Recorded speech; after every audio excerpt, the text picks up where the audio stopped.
अगर हम कामयाब होते हैं तो तब हमें जाकर 2 रुपए किलो गेहूं और 3 रुपए किलो चावल मिलेगा। अन्यथा भूल जाइए, अडानी और अंबानी के गोदाम में, कॉर्पोरेटों के गोदामों में, बड़ी बड़ी कंपनियों के पास वो होगा। हमारी निजी मंडियां जो है, जो ये निजी मंडियां आ रही है, जो ये दिखाया जा रहा है कि हम कहीं भी बेच सकते हैं, तो कहीं भी बेचने की बात जो है वो ये देखिए कि अगर धान आपका यहां पर खरीदा जाता है, यूपी में खरीदा जाता है तो 1200 को है, पंजाब में खरीदा जाता है तो 1868 को है, और अगर बिहार में खरीदा जाता है तो वो 900,000 को है।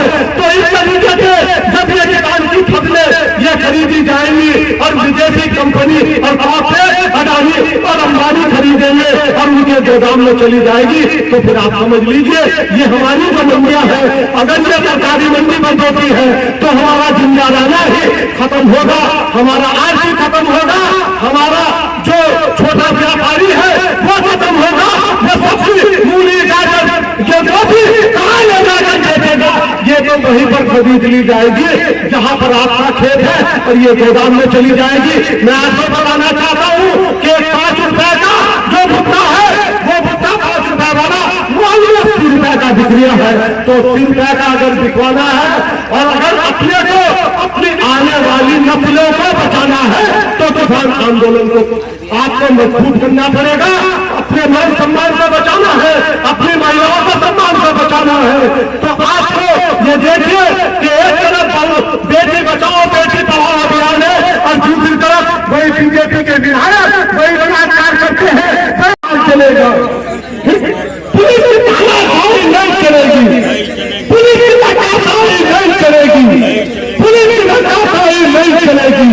किसान विरोधी मोदी सरकार मुर्दाबाद, किसान विरोधी मोदी सरकार मुर्दाबाद, किसान मजदूर विरोधी मोदी सरकार मुर्दाबाद।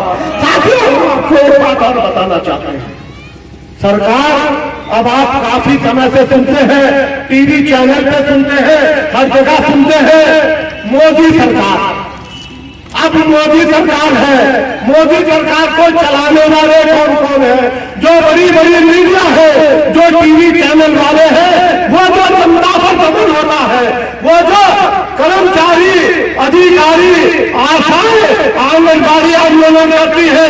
अभी साथियों, पंचकूला चंडीगढ़ बॉर्डर पर जो पुरानी पेंशन बहाली के लिए जो कर्मचारियों ने आंदोलन किया, उसका किस तरह से दमन किया गया है। देखिए साथियों, वो कर्मचारी शांतिपूर्वक आंदोलन करके पुरानी पेंशन बहाली की बात कर रहे थे, लेकिन दमन किया गया है।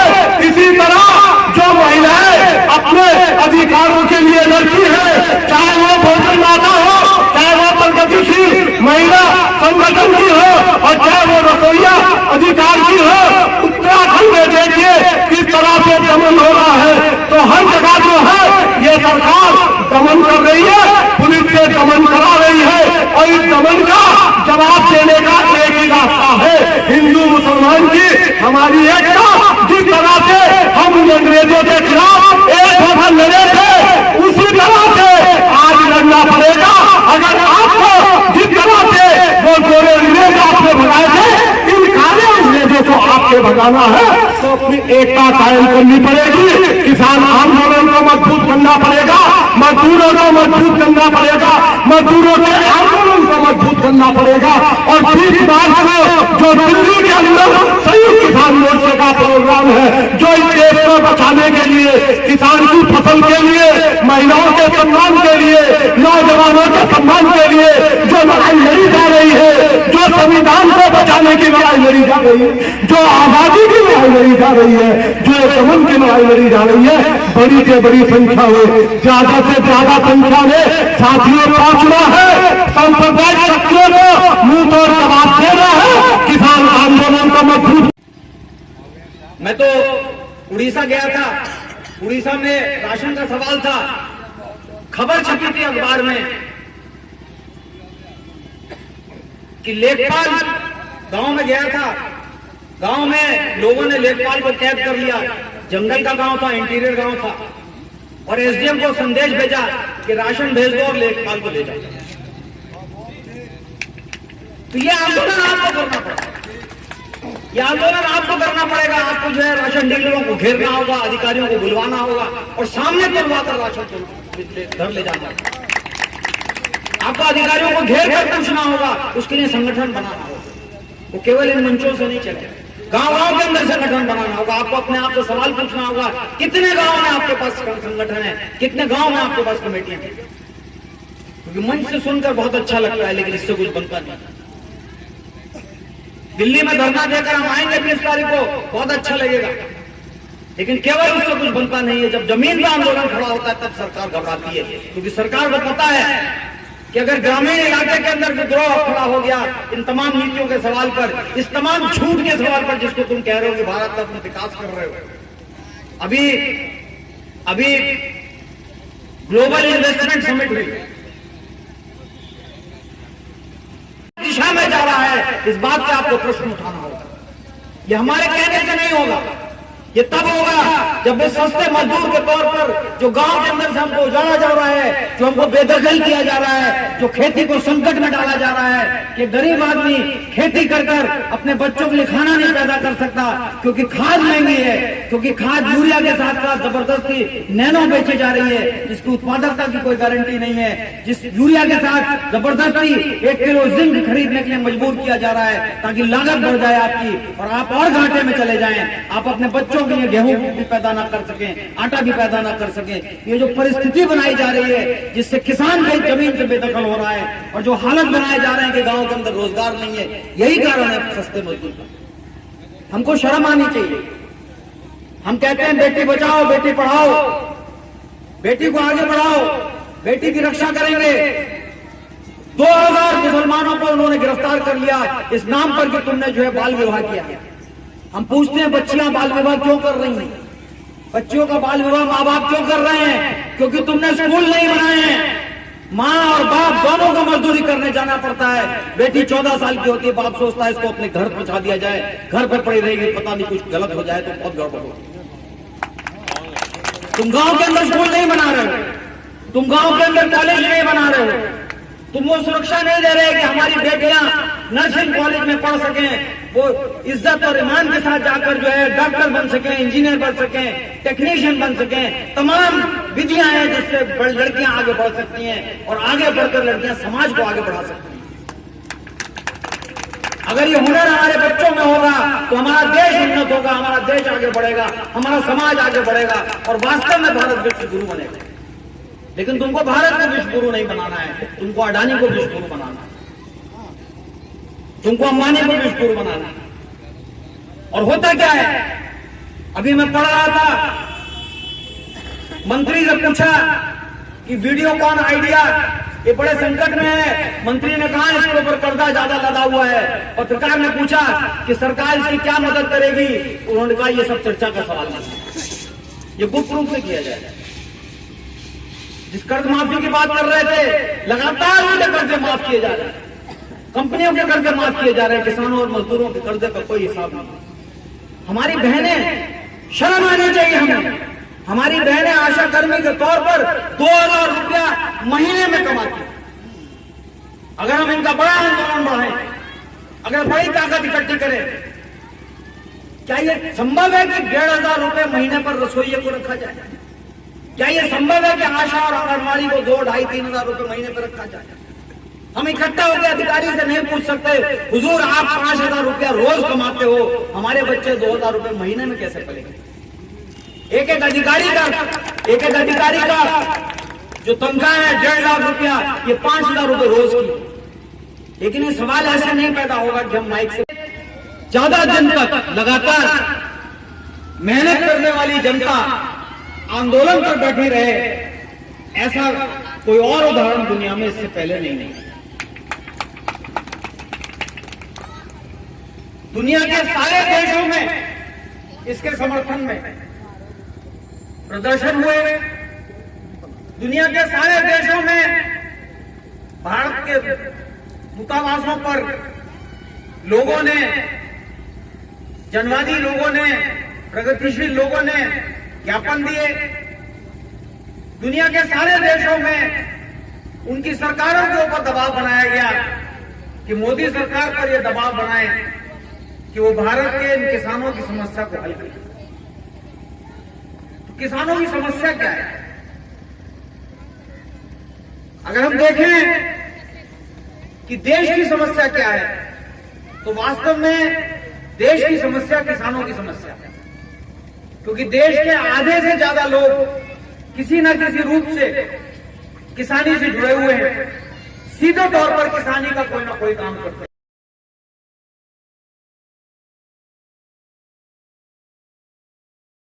रीडिंग कम कर दी जाती है और फिर उसके बाद जब आपका भारी भरकम बिल आता है तो गरीब आदमी फिर पकड़ कर बैठ जाता है।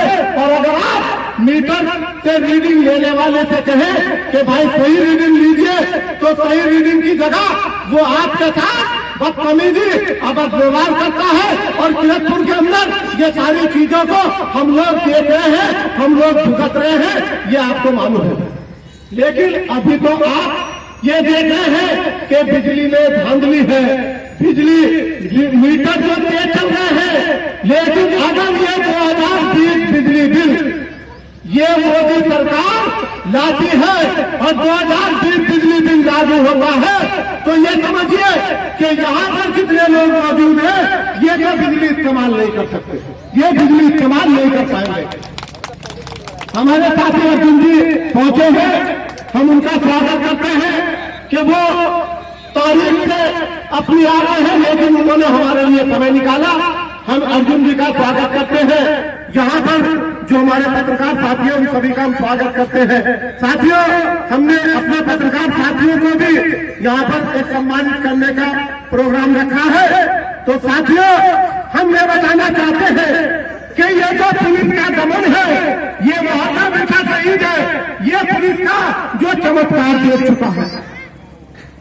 एनआरसी सीएए जब यहाँ इसी मोहल्ले के लोग जो है शांतिपूर्वक प्रदर्शन कर रहे थे और शांतिपूर्वक प्रदर्शन करके अपने घरों पे वापस आ गए थे, उसके बाद यहाँ पुलिस ने, किरतपुर की पुलिस ने जो नंगा नाच करा था, जो तांडव खेला था और जो 16 साल के 18 साल के जो बच्चे हैं उन पर जो मुकदमा लिखकर जेल भेजा था, तो समझ लीजिए अगर आप लोग संगठित नहीं होंगे, आप लोग जागेंगे नहीं और संगठन नहीं बनाएंगे, तो इसी तरीके से ये पुलिस के दमन को और इन झूठे मुकदमों को झेलना पड़ेगा।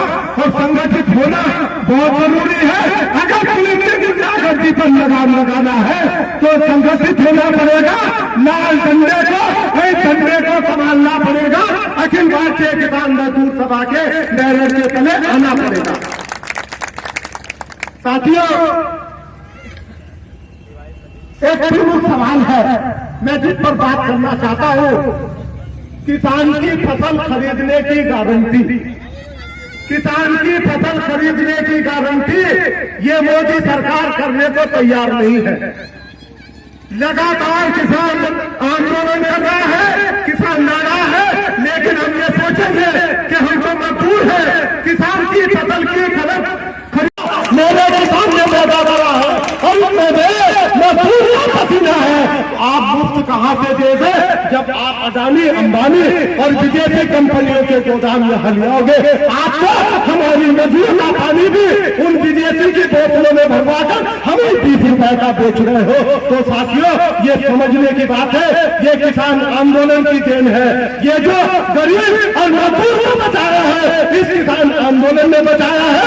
आज ये किसान फसल खरीदने की गारंटी कर रहा है तो आपके लिए कर रहा है। अगर फसल को किसान की सरकार खरीदेगी तो गेहूं चावल आपको मिलेगा, अडानी आपको नहीं दे पाएंगे।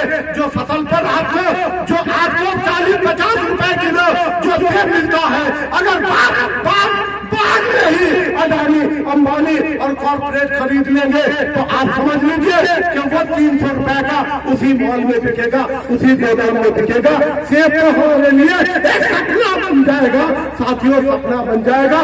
तो जागने की जरूरत है। मंडी के मामले में मैं आपको बताता हूँ, मैंने मंडी के साथियों से भी कहा, ये मंडी की लड़ाई हमारे किसान ने लड़ी है।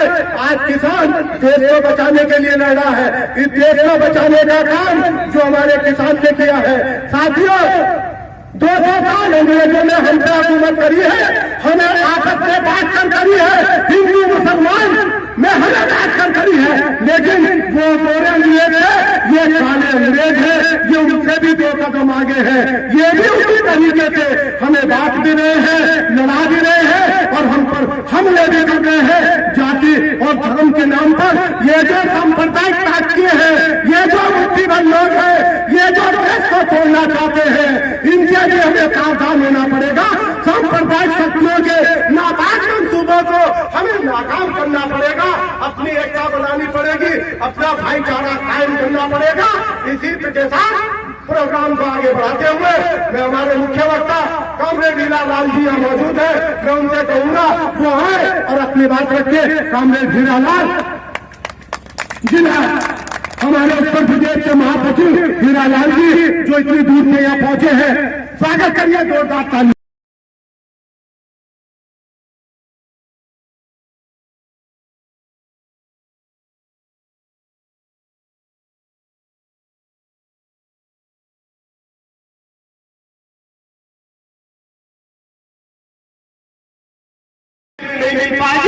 ये भी एक सवाल है, ये जो धांधली है और ये जो मीडिया की धांधली है और ये जो हथियार मीटर लगाए जा रहे हैं, इस पर भी यहाँ हम लोग बात करेंगे। साथियों, हमारे साथ में जो हमारी महिला साथी बैठी है, बहुत दूर से चलकर आई है। इन्होंने अपने गांव में, अपने पड़ोस में विकास कराने, भ्रष्टाचार को खत्म कराने के लिए इन्होंने कदम उठाया है और यहाँ चलकर आई है। इसके लिए भी हम इन साथियों का क्रांतिकारी अभिवादन करते हैं। यहाँ किसी प्रोग्राम में पहुंचने पर सभी महिलाओं का जो हम स्वागत करते हैं। यहाँ हमारी साथी यहाँ पहुंची है, यहाँ गिरफ्तारा है, रीना है, हमारी हनीना है, ये साथी जातियों की मुक्ति चाहिए। वो कहते हैं हमें एक धर्म से दूसरे धर्म की मुक्ति चाहिए। हम कहते हैं हमें गरीबों से। मैं समझता हूँ जितने साथी यहाँ मीटिंग में बैठे हैं, अगर इस बात को हम मान लें और एक आदमी, लेकिन होता क्या है, उससे बहुत बड़ा कहीं अगर मनोरंजन हो रही है, डांस पार्टी हो रही हो, फिल्मी गीत गाया जाता है, तो कुछ नौजवान लोग गीत को गुनगुनाने लगते हैं। लेकिन यहाँ इस तरह के जलसे होते हैं, इस तरह की मीटिंगें होती है, तो वो बातें ज्यादातर वहां सुन के वहीं छोड़ के अपने दैनिक काम में लग जाते हैं। ये हालात, अरे भाई कमाल हो।